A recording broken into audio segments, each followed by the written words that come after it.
I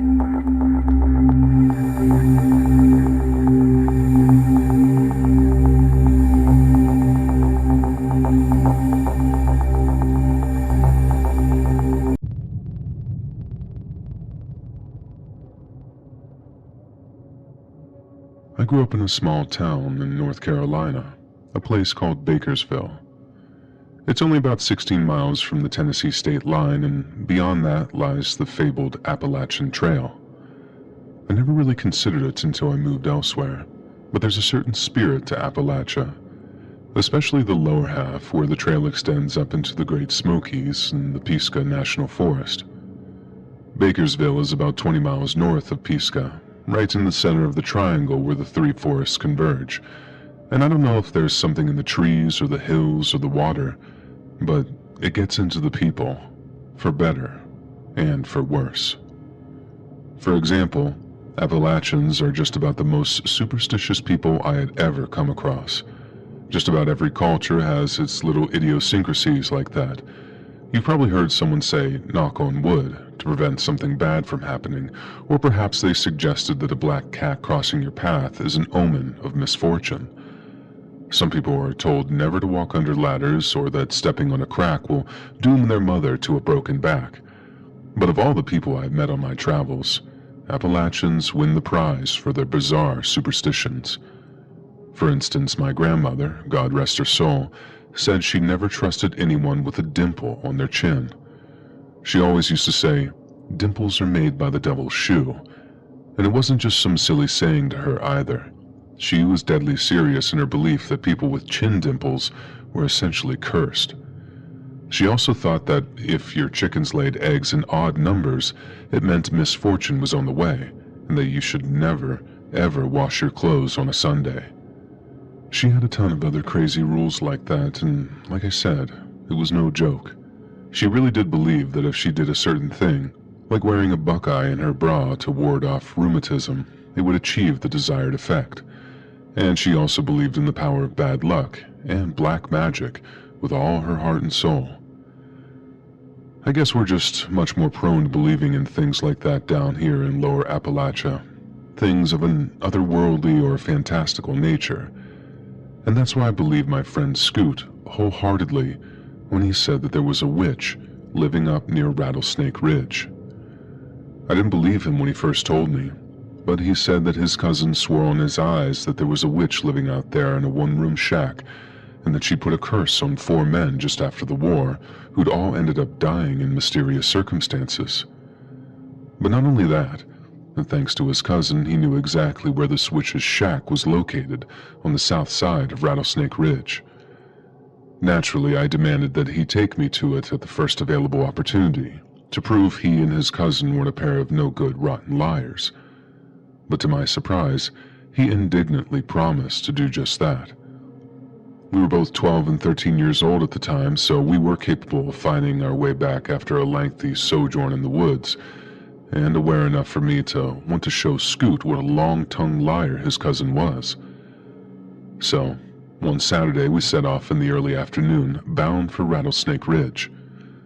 I understand that probably sounds like far too dangerous a trip for a couple of boys in their early teens, but you grow up in rural North Carolina and you learn how to walk in the woods.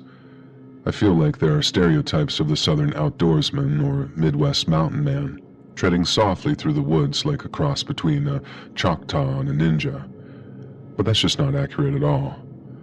Any woodsman worth his salt treads heavy through the woods. Snakes pick up on vibrations, and the handy thing about rattlers is they let you know that they're there if they don't hear you coming and get out of the way first.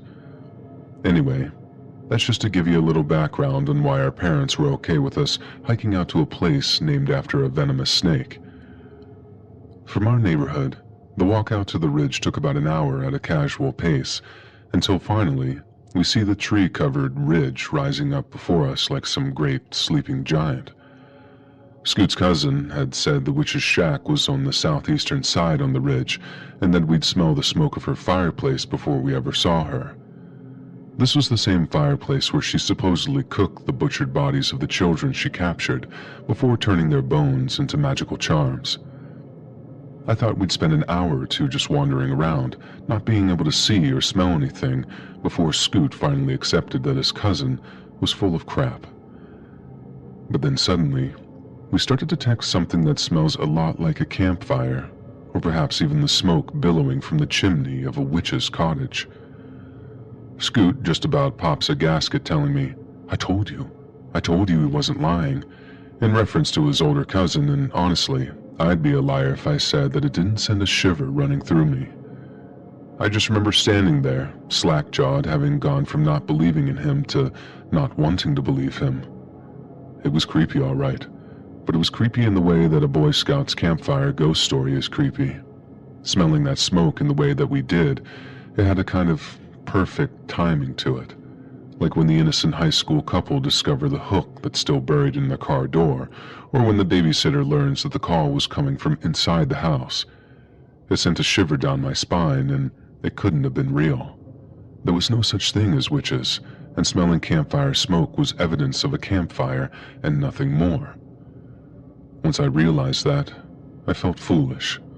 Scoot's cousin was lying, and feeling foolish only made me more determined to prove it. Plus, it was a fine opportunity to prove how brave I was to Scoot by marching off into the woods in search of the smoke's source. He thought I was straight up crazy, saying that we'd had to get out there and that I must have some kind of death wish to go looking for that witch.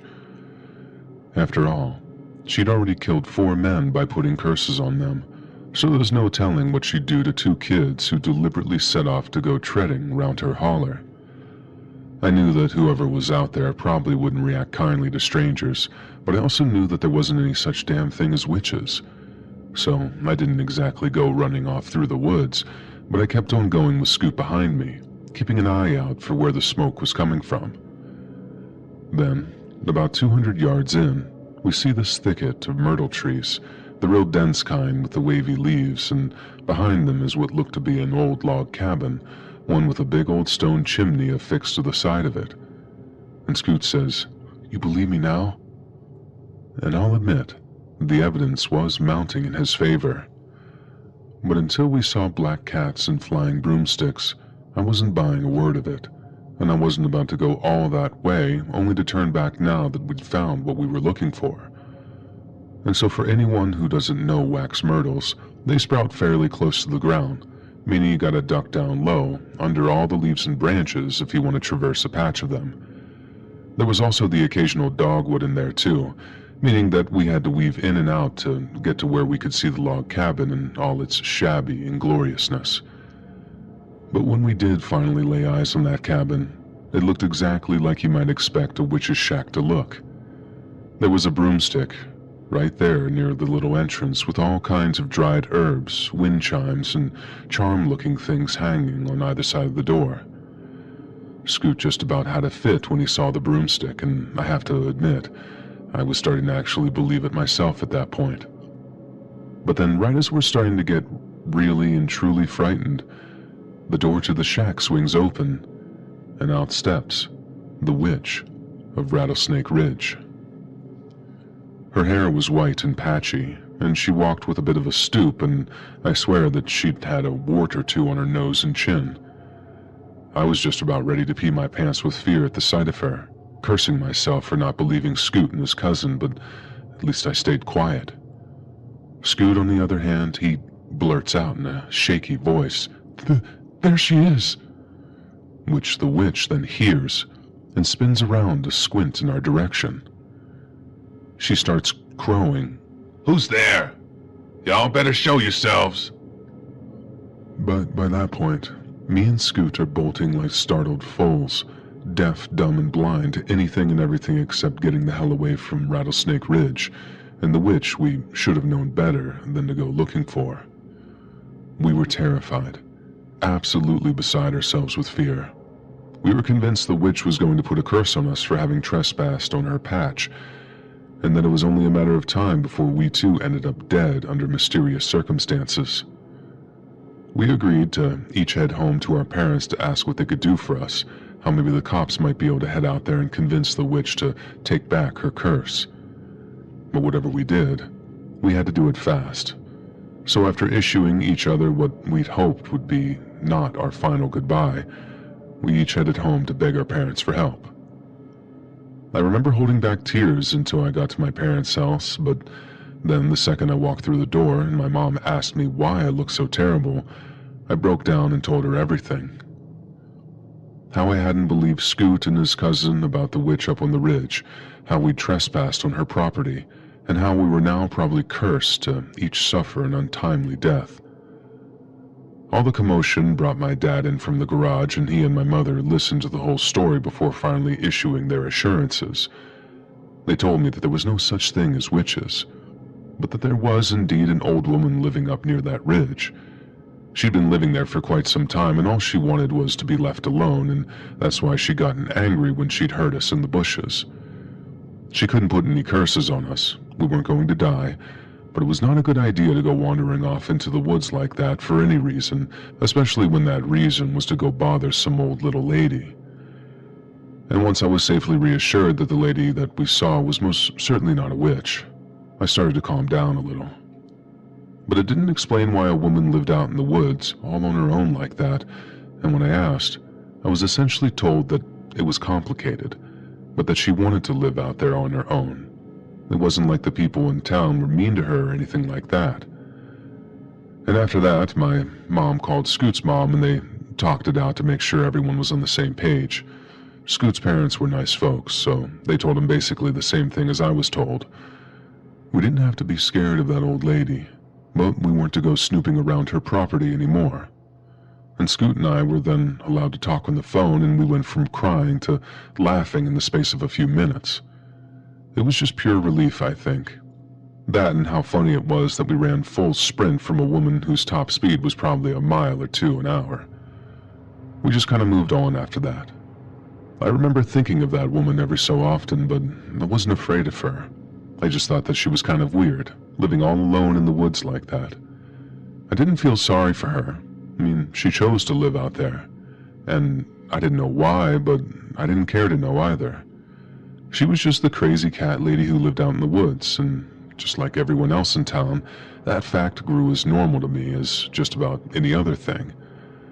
I guess a lot of other kids asked their parents the same thing.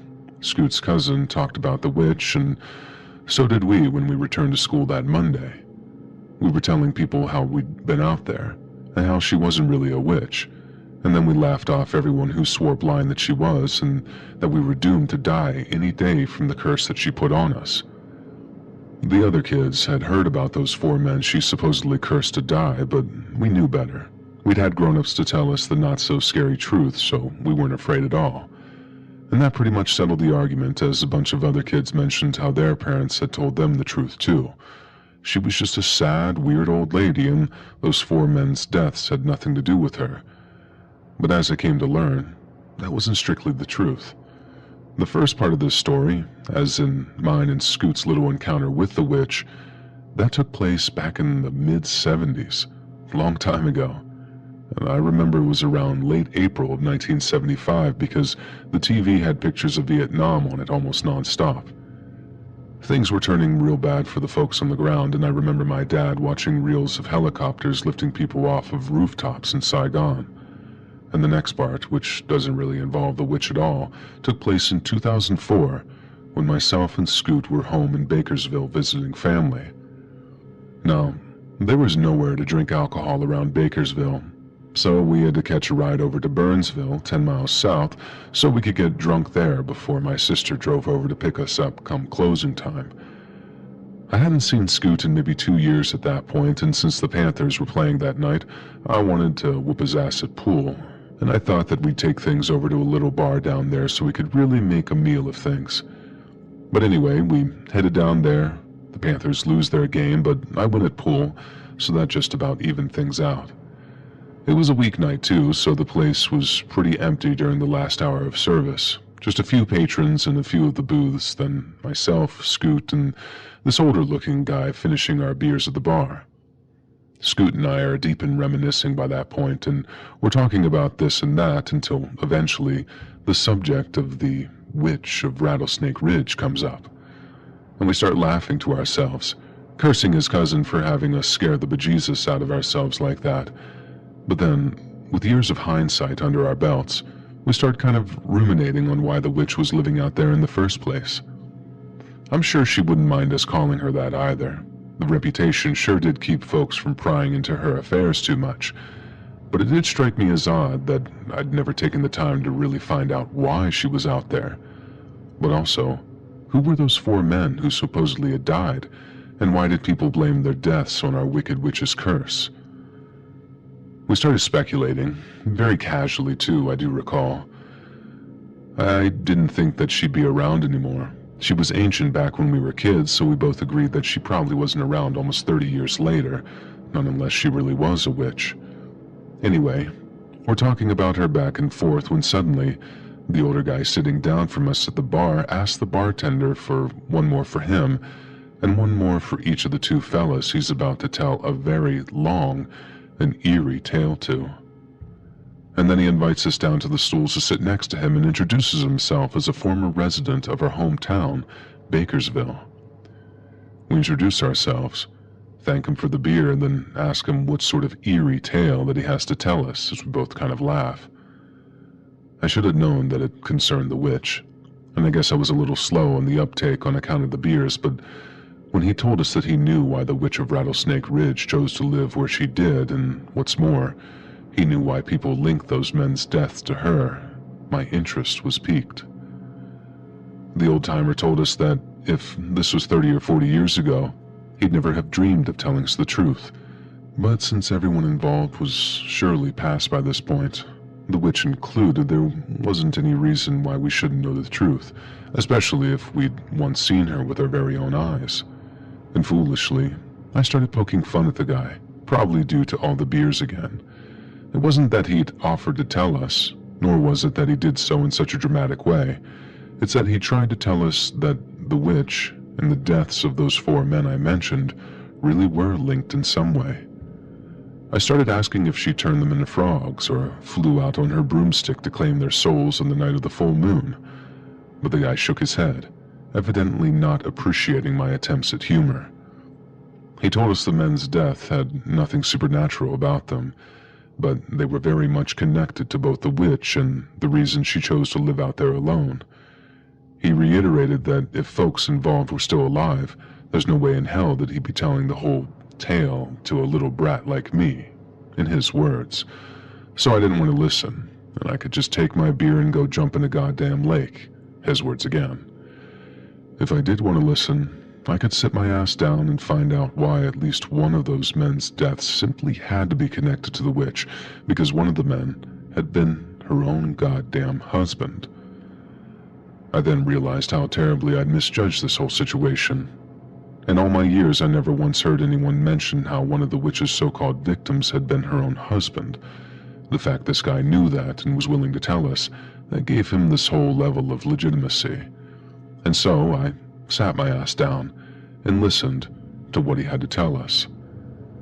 The witch's name was Dora Ann Quinlan, and back in 1941, she got married to a man named James Cranwell.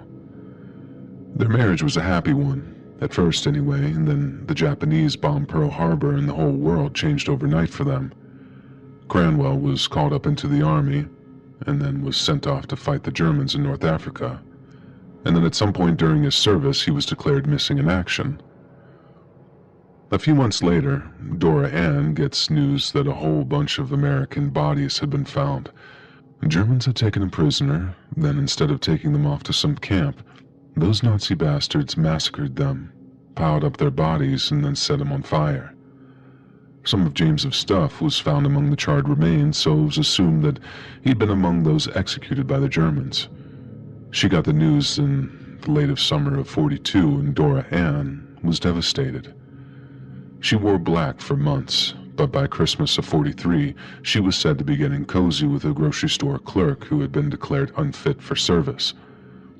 I don't think that you could find a single person who judged Dora Ann harshly for wanting to find happiness again, but all the same, she didn't want to sully the memory of her marriage to her late husband, so she opted to conduct the affair in secret. And that worked for them all throughout the early '44, but by the holidays of that same year, the affair was something of an open secret. Yet naturally, almost no one thought any less of Dora Ann for wanting to rekindle a little romance in her life, and so folks kind of just played dumb while silently hoping for some kind of marriage proposal. But then, in early '46, right when everybody is expecting Dora Ann and the clerk to tie the knot, she gets a telegram from the army with news that shook her world just as much as when those Japanese torpedoes sunk the Arizona. Her husband, James Arthur Cranwell, was alive.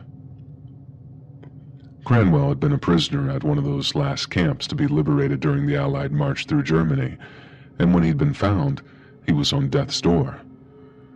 When he left the States, James was around 180 pounds, give or take, but by the time they got him back to the American Field Hospital, he didn't weigh an ounce over 95 pounds.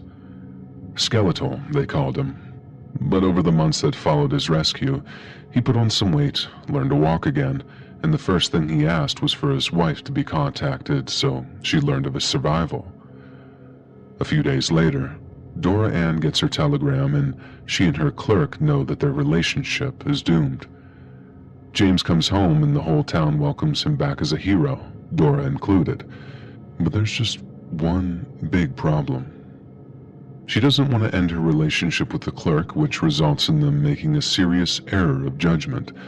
And one night, after a session of heavy drinking with his old high school buddies, James Cranwell comes home to find his wife in bed with that grocery store clerk. What happened next is something that almost doesn't bear repeating, so I'll try to put it in as implicit a manner as possible. Cranwell was furious. He beat the clerk to a pulp, tied him to the bed frame with his belt, and then set about teaching Dora Ann a lesson. But that wasn't enough. When his buddies tried to leave, Cranwell insisted they stay and watch. Then when he was done, he demanded that they teach Dora Ann a lesson too. And they beat the hell out of that girl, and then took turns having their way with her.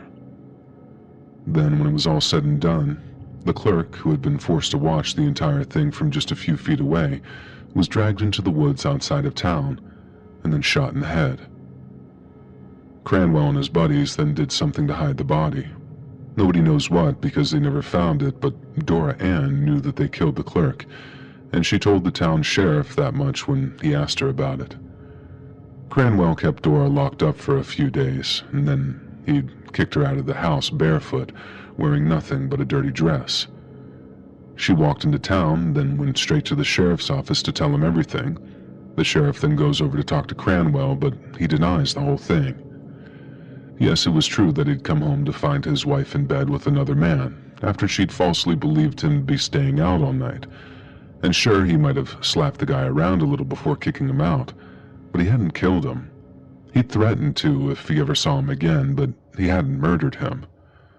No, the clerk had gone missing due to the shame of what he'd done, and if he did so happen to show back up in town, Cranwell claimed that he was happy to let bygones be bygones.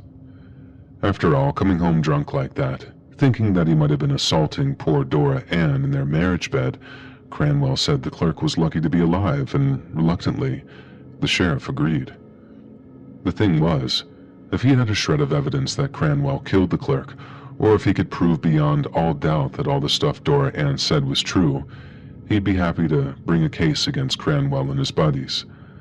But aside from Dora Ann, who at this point was not looked on favorably thanks to her decision to continue the affair, the sheriff had no witnesses, no evidence, and therefore no case. But that didn't sit well with the Bakersville townsfolk. From their perspective, all they noticed at first was that the clerk was missing, and it took days before Dora Ann limped into town to give an account to the sheriff and his deputies. After that, word of the incident spread like wildfire, and although everyone agreed that Dora Ann and her beau should have ended the affair, no one thought it warranted a death sentence, and what Cranwell and his buddies did to Dora Ann was nothing short of unforgivable. Certain figures approached the town sheriff and begged him to do something about it. The sheriff then ordered corpse hounds to go sniffing around the Cranwell place, and they picked up the scent of a body that had been moved sometime in the past week or so. This on its own was incriminating, but the deputies couldn't actually find any corpse, as the trail just sort of petered out somewhere in the woods near Rattlesnake Ridge. Sure, someone else might have killed the clerk, and maybe they did it on his property, Cranwell claimed, but it sure as hell wasn't him. And his soon-to-be ex-wife was welcome to press charges if she wanted to, but she didn't. Instead, Dora Ann went to live with her parents and spent the foreseeable future tucked into her old childhood bedroom, lingering in a very deep depression. It was an incredibly sad and incredibly horrible situation, but the people of Bakersville weren't about to let such an atrocity slide. Months went by, and with each passing day, those who murdered the clerk became more and more convinced that they'd gotten away with their crimes. But then one night, Bakersville settled down to sleep without a care in the world, and then the next morning, residents awoke to find the town crawling with state patrol officers. During the night, not only had Cranwell's house gone up in flames, presumably with James Arthur having been burned to a crisp, but his two old high school buddies had also suffered mysterious and horrifying accidents. One had driven off the road on a clear stretch of highway, then struck a tree at what had to be at least 50 miles an hour. The other had drunk an entire bottle of bad whiskey and had been slowly poisoned while in a state of unconsciousness. The three suspicious deaths had caused quite a racket on law enforcement channels, and with the local fire and sheriff's departments overwhelmed with the various scenes, the state patrol had been called in. They visited every home in town, asking everyone the same two questions. Did you see anything? And did you hear anything? To both questions, everyone gave the same two replies: no and no. Somehow, 3 men had died without anyone in town having the slightest idea of how they'd lost their lives. To the townspeople, it was a freak accident, and the fact that all 3 men had died within hours of one another and all happened to be involved in the disappearance of the clerk, well, that was just all one big coincidence now, wasn't it? Just like it had been a mere coincidence that someone had been murdered on James Cranwell's property, on the very same night the clerk had gone missing. Only one of the deaths were ever proven to be murder, as the state patrol proved the fire at Cranwell's house was caused by arson. But as for his 2 buddies, well, both their deaths appeared to be nothing more than tragic accidents. When news of their deaths reached Dora Ann, she was said to have smiled for the first time in months. She started eating properly again, started to sleep properly again, and after a while she started taking long walks in the woods. She'd walk out on her own most days, leaving just after sunrise and coming home just before dark, and she'd spend every trip wandering around the last place those corpse hounds picked up the scent of what everyone believed was the clerk's dead body at Rattlesnake Ridge. She was looking for the body, and she carried on looking for it for years and years until one day Dora Ann stopped coming home again. People thought that she might have offed herself out there. Others thought that she picked up a rattlesnake bite or had a run-in with an overly protective mama bear. But then sometime later, I guess someone must have found her cabin out there, either newly built or haphazardly refurnished, and then word spread that she was still alive. I guess the men's death must have stayed in people's minds for a while back then, enough to get their kids and grandkids talking about it. And that's when I figured the rumors of witchcraft first started, to get some over-curious kids to shut their damn mouth. The less people talked about it, the better, and if kids did insist on talking about it, then the next best thing was to shroud the truth in myth and legend. I guess Dora Ann figured that she'd be better positioned to find her old lover's body if she resided around its last known location. That way, she could spend the rest of her days trying to find it, while being pleasantly sequestered from a world that had so terribly let her down. And may she, and her long-departed lover, rest in peace. And many thanks to the old-timer in the bar that night who finally gave us the answers to the age-old mystery of the witch of Rattlesnake Ridge.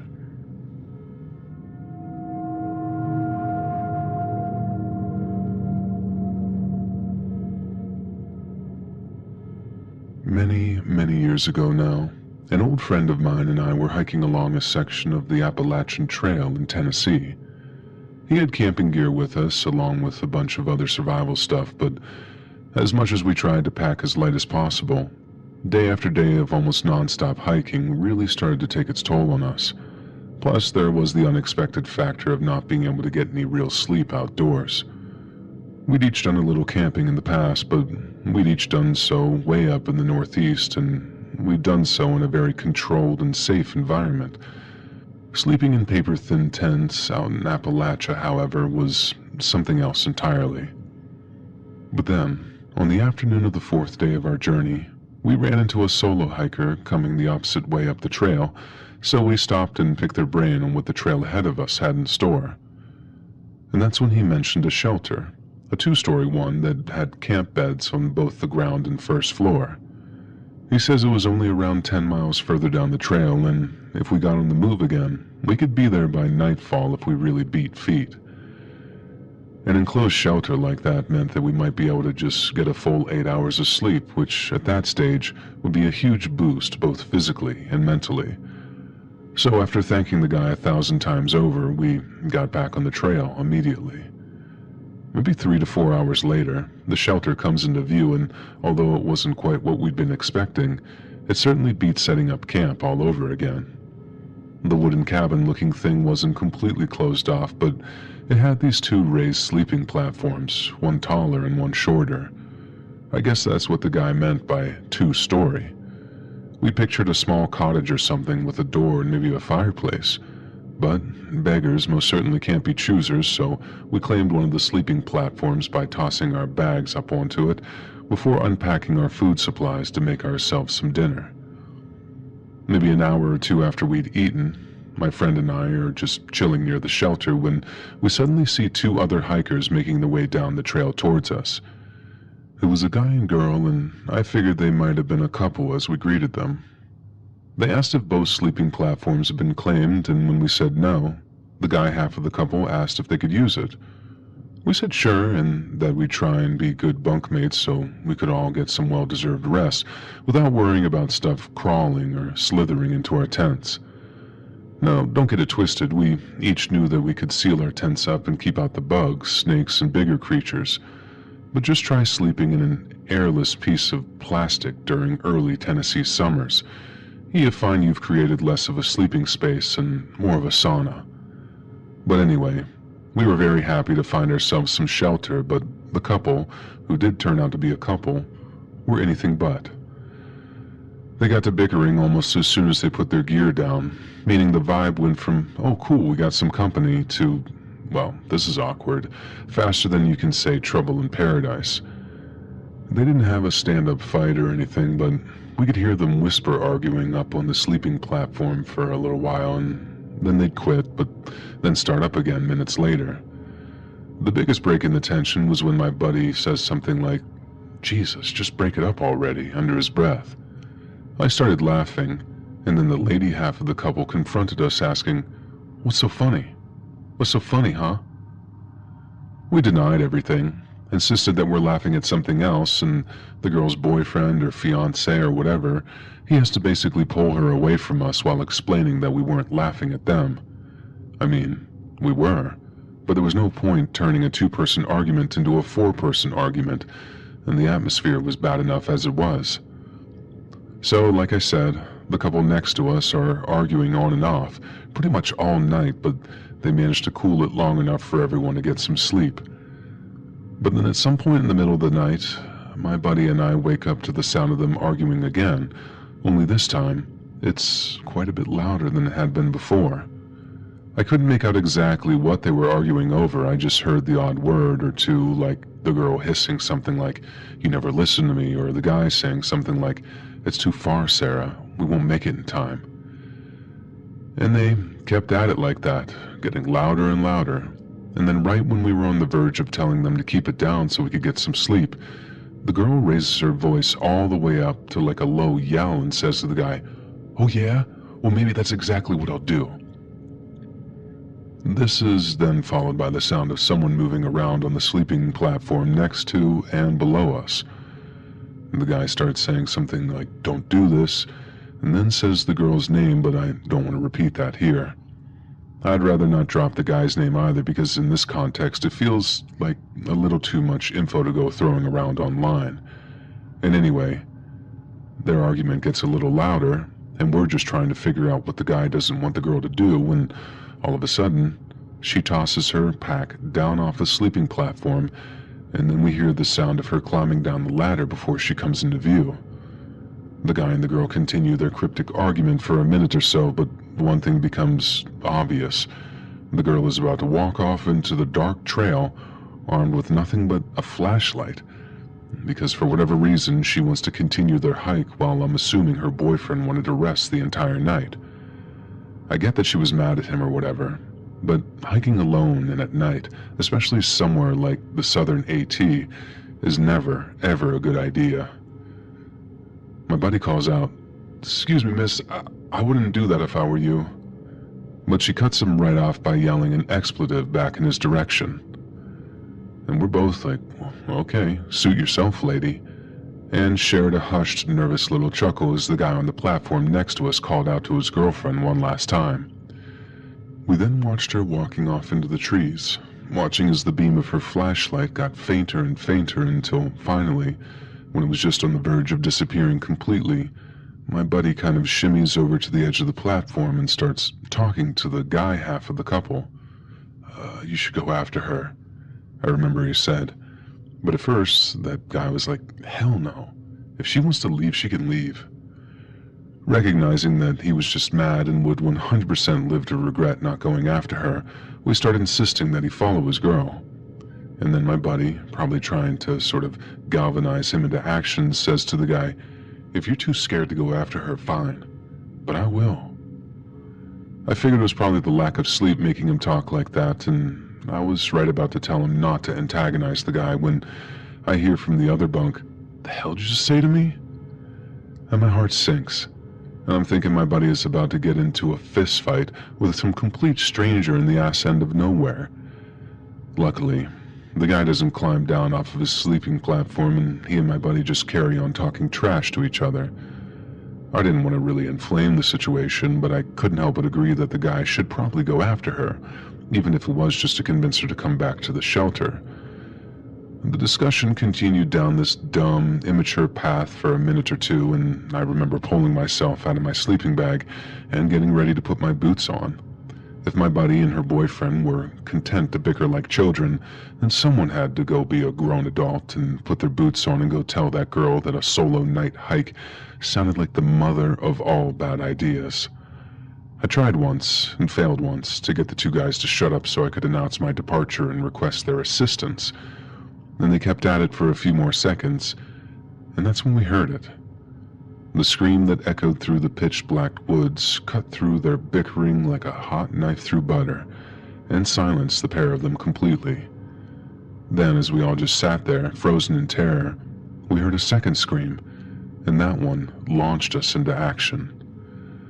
I threw up my boots, the other two guys did the same, and then after grabbing our flashlights, we started hustling down the trail in the direction of the screams.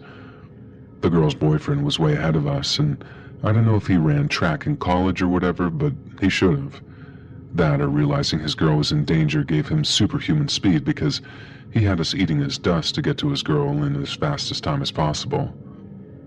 The screams get louder and louder as we got closer and closer to her.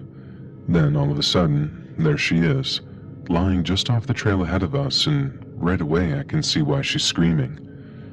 One of the girl's legs was sitting at this weird, unnatural angle, clearly broken, but as we get to her and start trying to give her first aid, she starts yelling that he's here.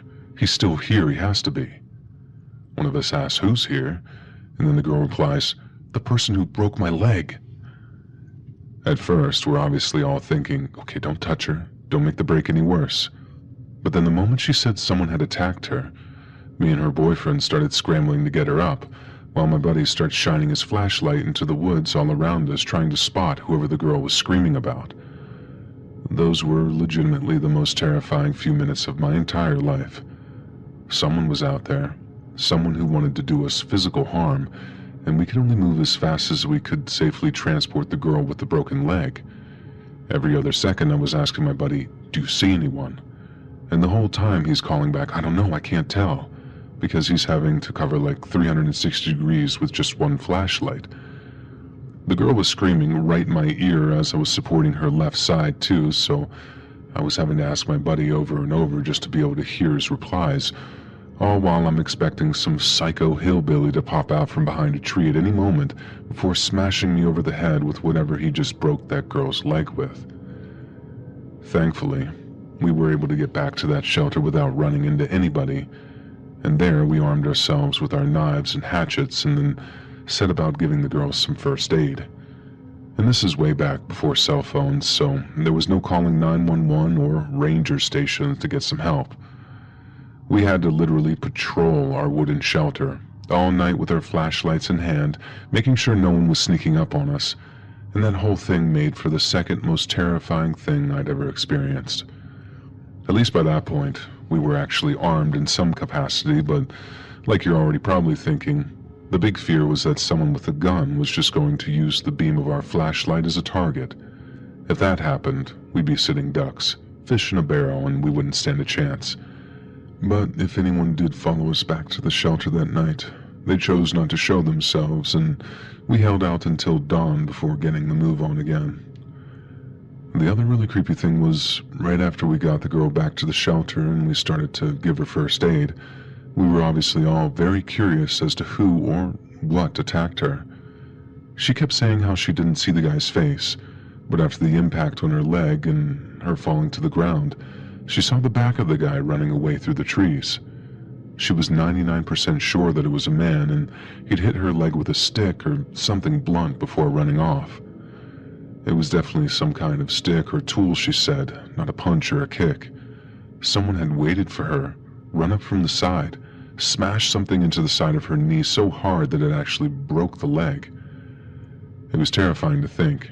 If we hadn't had to run out there when we did, whoever broke the girl's leg would have probably come back for part 2. I figured he probably turned back for her, then saw all of our flashlights coming up the trail towards the screaming. And that's also what makes me think that it was just one or maybe 2 guys at the most, small numbers for us to be able to scare him off like that. Anyway, once dawn hit and we got some decent light, we made ourselves a makeshift little stretcher, rolled the girl onto it, and then carried her all the way into this little town called Hampton, where we were able to get her some medical attention. We were originally going to part ways there and then, but not before we swapped contact info so we could keep in touch to see how things went.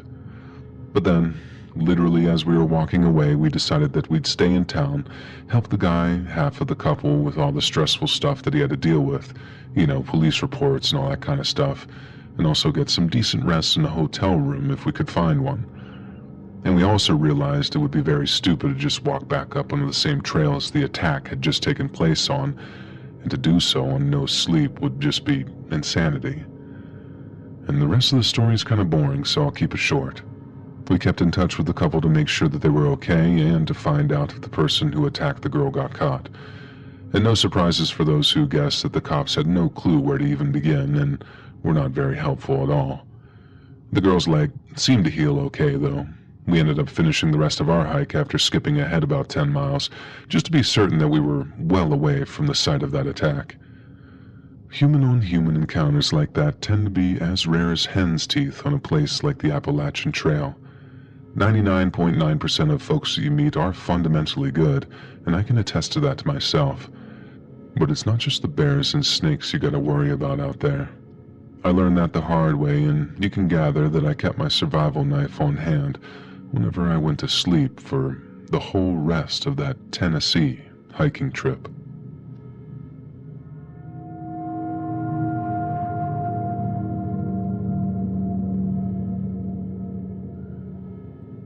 Back during the summer between my sophomore and junior year in college, my study buddy and I, turned best friend for life, decided that we'd like to hike the Vermont section of the Appalachian Trail. It started off great. We'd hiked together a few times before, so we knew that we could tough out the rougher portions of the trail together. So by day 3, we were still in high spirits, and we were still looking forward to our final 2 days hike.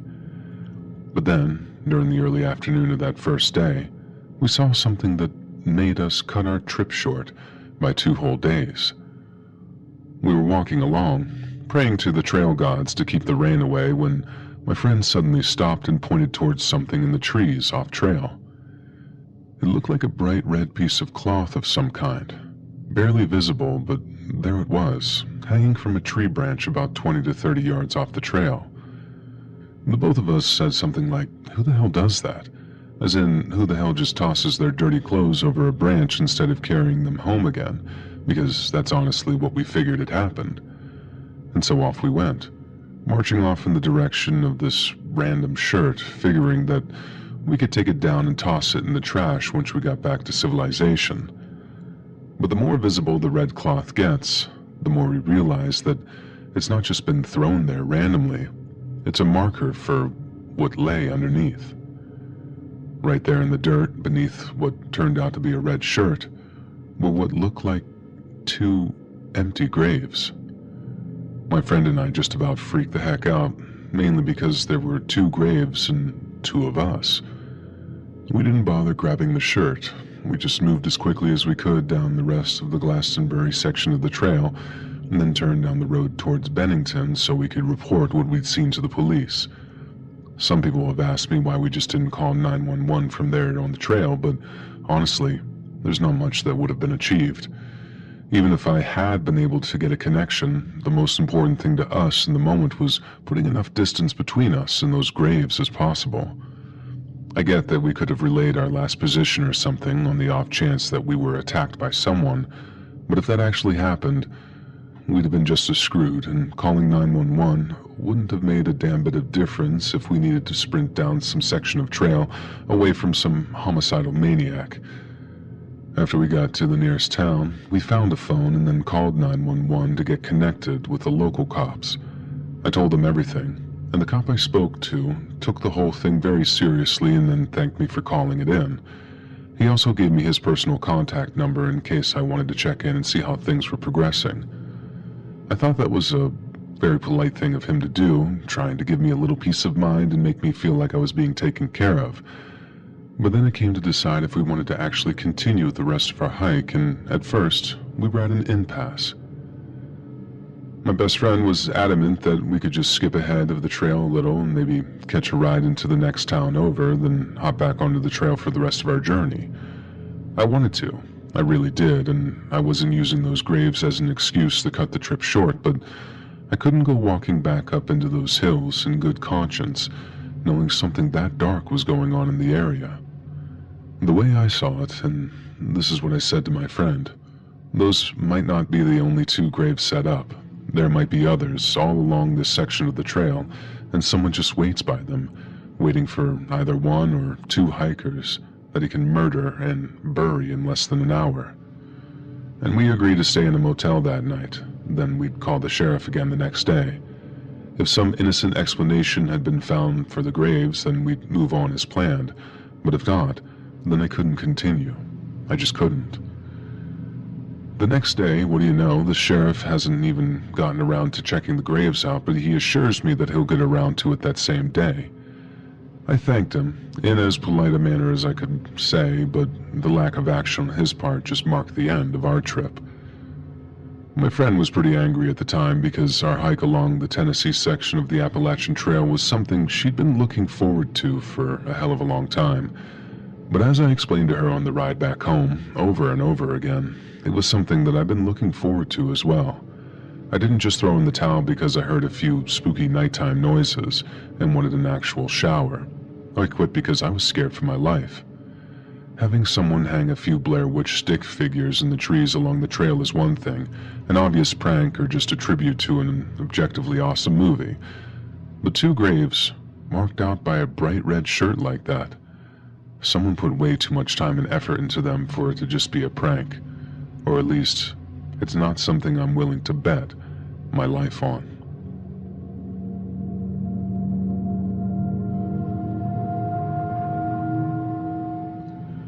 A few years back, a few friends and I were hiking the Appalachian Trail not far from Allentown, Pennsylvania, when we found something that scared the crap out of us. We were taking a break at the small collection of rocks that sort of served as little chairs for us, when a friend of ours stood to stretch his legs a little and walked around his rock, and then noticed something sort of jutting out from the base. He reached down and pulled out what looked like an old-fashioned sort of tin of candy, the metal kind with a lid on a hinge. We start making jokes about how he's found someone's stash, but when he opens it, all he finds is these two dirty pieces of paper. He takes them out, sets that tin down on the rock, and then unfolds the first of the two pieces. He takes a look at one side and then turns it around to show us that it's just this sort of crude drawing of some rocks and some trees, presumably the same rocks and trees that we're at right now. But then, as he turns the piece of paper around to show us, he reads what's on the back of that paper, and his face just seems to drop. We ask what's wrong, and he reads the short message aloud. "This was the last thing Sarah ever saw," he said. And we all respond, "What? No way, dude, show us." And he wasn't lying. It really did say that. But then I ask him to unfold the other piece of paper, but he refuses. So another one of my buddies gets up and walks over and takes the unfolded paper from him. And then after unfolding it and briefly taking a look at what was written, his expression drops as well. "List of people I want to apologize to," he read aloud, and then went on to list a bunch of people that someone had apparently stolen from. My first thought was that it was maybe a note that someone leaves before they take their own life, written by someone who liked to draw and refer to themselves in the third person or something. But then hearing how they stole from someone, that made me think that it was written in the third person because it truly was written by someone else. This sparked a lot of debate between us because obviously theft didn't exclude the possibility of someone dying, and Sarah could have stolen a bunch of money, regretted it, and then walked up into the hills to take her own life. But then surely a note like that would have included an apology to her parents or something. At least that was my take on it. Why only list the people you stole from? It took a minute before one of us thought to compare the handwriting on each note, but even then, we weren't all decided. The apology note was 100% written with a different pen, but the handwriting was so shaky that it's not out of the question that it was written at a different time, when the writer was feeling extreme emotions and all that. In the end, we stopped arguing over it and decided to look around for any signs of a body or anything. There was no chance of us just sort of slipping the notes back into the tin, sliding it back under the rock, and just walking away after finding something like that. Even if it was just someone's idea of some sick joke, then it was worth our peace of mind to make sure that we weren't leaving someone rotting in the woods. And we walked around for a while, but didn't find any bodies. We didn't find anything suspicious or anything either, and if I'm being honest, I didn't even know what I was looking for. I kept telling one of my buddies to watch out for disturbed earth, thinking there might have been a shallow grave under our feet. But then we were in the woods. All the earth is disturbed. And after that, we got to thinking on what we should do again, and we decided to take the box and the notes into the next town, and then drop them off at the precinct or the department of whatever kind of law enforcement-related place they had in town. And when we got there, we told the cops the same thing I just told you. It might be nothing, just a dumb joke or something, but we couldn't just walk off and forget that we ever found that tin and those notes. And to this day, it remains the creepiest thing I've ever come across while hiking.